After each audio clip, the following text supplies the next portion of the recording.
ini kan bantaran Sungai Bengawan Solo yang dulu dihuni sekitar 1751 kakak. Nah, karena pengalaman hidup saya pernah digusur 3 kali oleh Orde Baru, sehingga pengalaman hidup ini saya pakai untuk melayani masyarakat. Nah, sehingga kalau setiap musim hujan, rakyat itu batinnya tidak sejahtera. Banjir apa enggak, banjir apa enggak. Nah, setelah saya ada kesempatan untuk menjadi wakil wali kota, ini kita relokasi. Kita beri tanah seluas 40 meter persegi dan diberi stimulan untuk membangun. Akhirnya semua sudah kosong untuk dipindah di satu tempat, ya tetap di Solo, di Mojosongo sana. Nah, setelah ini selesai, kan di sini seperti hutan belantara itu, semak-semak belukar banyak dan ularnya banyak. Nah, sehingga waktu saya selesai jadi wali kota, ini kita ratakan. Terus saya ini sudah ada ininya, nah, lewatnya yang di sana.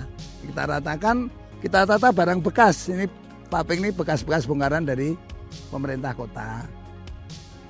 Stan-stan itu, shelter-shelter itu adalah bekas halte bis. Nah, sehingga kita lasin sendiri dan sebagainya.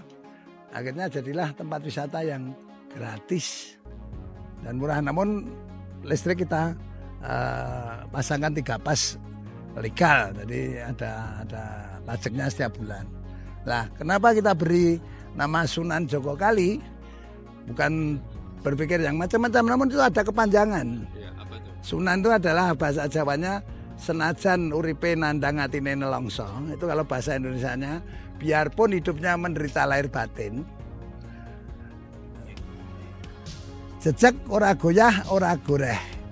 Artinya tetap lurus, tidak mudah dipengaruhi, dan tidak pernah khawatir. Kalinya kanthi linambaran iman, berpegang pada iman kepercayaan pada Tuhan Yang Maha Esa.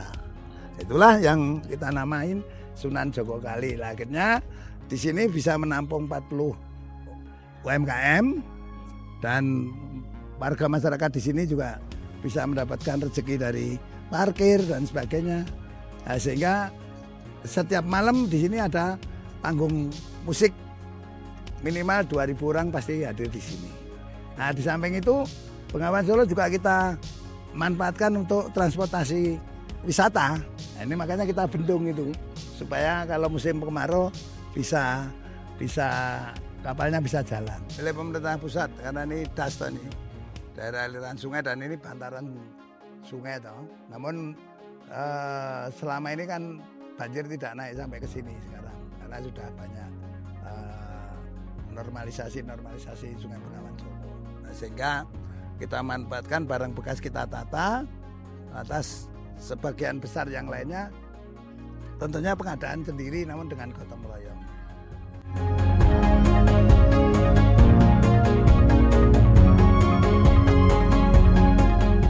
Ya, orang sini ada, orang dari luar juga ada.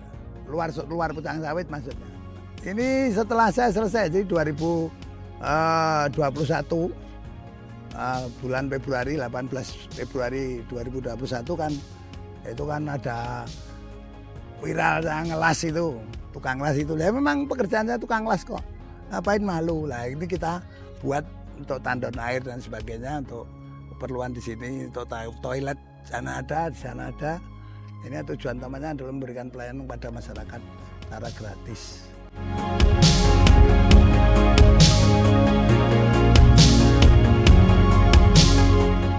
Ya, pesannya bagi teman-teman saya tidak perlu malu kembali ke pekerjaan awal, karena menjadi wali kota, bupati, gubernur, wakil bupati, wakil wali kota, wakil gubernur maupun DPR itu adalah petugas partai yang tugasnya adalah untuk berjuang meraih kekuasaan untuk kesejahteraan rakyat. Sehingga setelah selesai penugasan ya kita harus kembali lagi ke pekerjaan lama, tidak perlu malu. Kalau sampai malu itu berarti ada apa-apa di belakang itu. Itu aja. Enggak masalah, yang penting halal bagi saya. Yang penting tidak merugikan orang lain. Satu, saya mendapatkan nafkah. Saya pun pengumpul sampah pun saya lakukan kok. Kan punya pekerjaan pengumpul sampah dari perusahaan-perusahaan yang dijual itu kan kita ikut lelang dan sebagainya.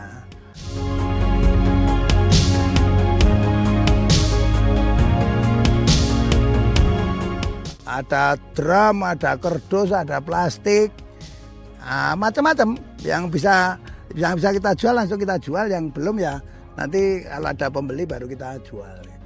Drum plastik, drum besi, banyak itu di sana di gudang sana ada nanti.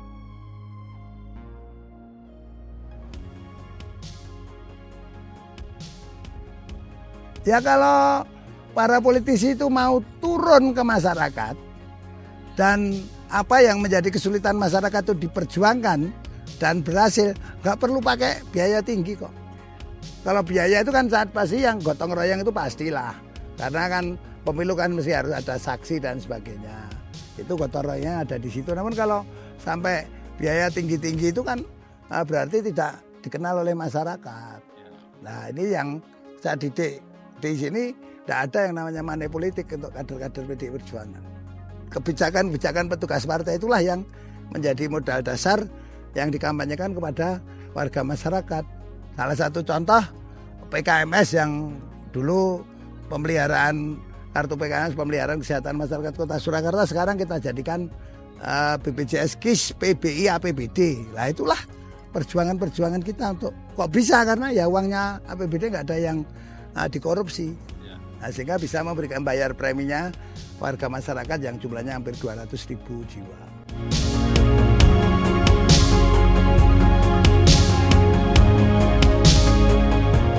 Ya tidak boleh dong, ada undang-undang anti KKN korupsi dan nepotisme kok. Nah, kalau sampai yang korupsi itu yang nggak ngerti aturan gitu aja.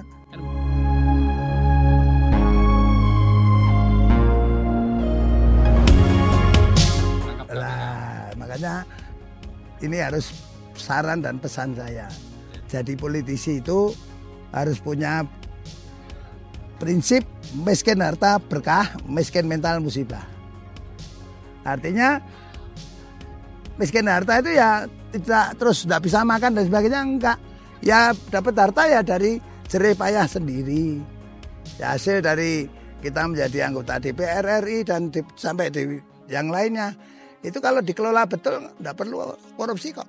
Ya karena enggak paham tentang falsafah Jawa. Bahwa derajat pangkat itu hanya sampiran. Harta itu hanya titipan. Nyawa itu hanya pinjaman. Nah, kalau ketiga-tiganya ini tidak dikelola ya cepat diambil oleh yang memberi. Tujuan politisi adalah untuk berjuang meraih sebuah kekuasaan untuk kesejahteraan rakyat, bukan kesejahteraan diri sendiri maupun kelompok. Siap, Pak Rudi. Ya, oke.